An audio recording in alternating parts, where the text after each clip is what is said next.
And so I feel last week, towards the end of the week, there were two kind of recurring themes with what was up for people. And one was the buzzy anxiety, kind of thing.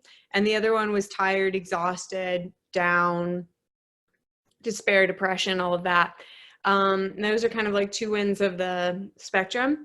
And so when I got on the mat, I had kind of in my head what I thought I was going to do. And then I got on the mat and I was like, that does not feel appealing at all, because I was in that buzzy, anxious state, plus feeling a little bit kind of tired and exhausted and depleted, even though I got a lot of sleep last night. So what I ended up doing was a lot of twisting, and it felt amazing. And twists are known for being neutralizing. If you're kind of up and buzzy and anxious, they help pull you into the center. If you're kind of low and down and lethargic, they pull you up into your center. So they're known to kind of help you get neutralized in terms of when you're on those opposite ends of the spectrum. And like Randall said during check-in, feeling like out of her center. And that's one of the things too, like there's so much right now going on, and just kind of coming back into yourself, into your center, can feel really nourishing and satisfying. And so that's what we're going to focus on today. Now, last week we did curve plus core. And one of the things I talked about was like not spilling out in the rib cage, not pushing the rib cage forward. And this is a good practice to kind of continue on with that consideration, because twists, like back bends, there's this tendency to strive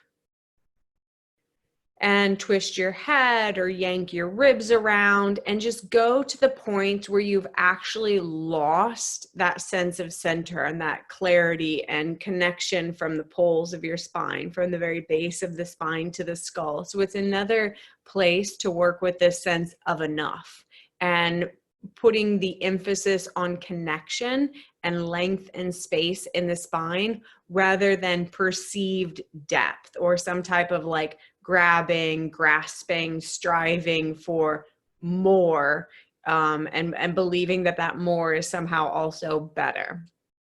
So the work here is to really stay in your centered, to use these twists for their neutralizing effect.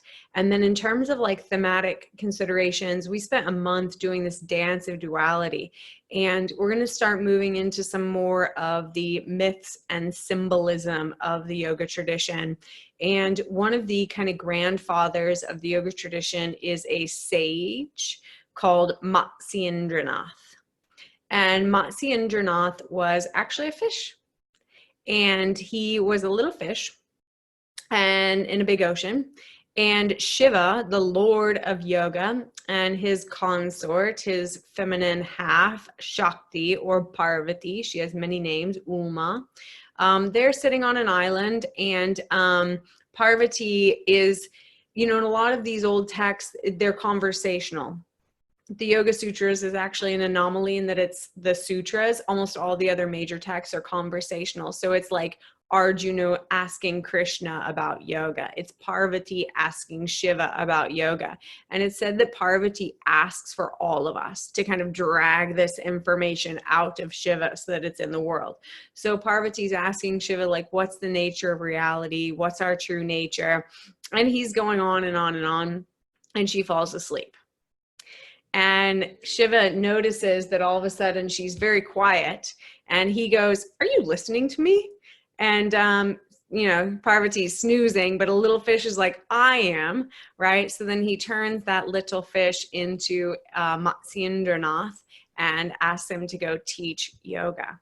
So the pose, Ardha Matsyendrasana, half Lord of the Fishes pose, has a relationship to Matsyendranath, the yoga and great teacher and sage. So part of our practice will be half Lord of the Fishes pose, Ardha Matsyendrasana. And that pose, too, I've heard more teachers say that that's one of their favorite poses than any other pose, like by far.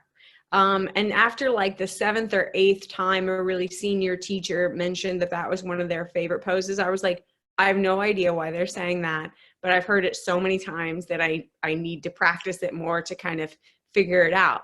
So I began practicing that pose more, and it is really a rich pose. And what I found with it was patience, you know, in that sense of like enough, and kind of in a way allowing the pose to work on you versus you working in the pose.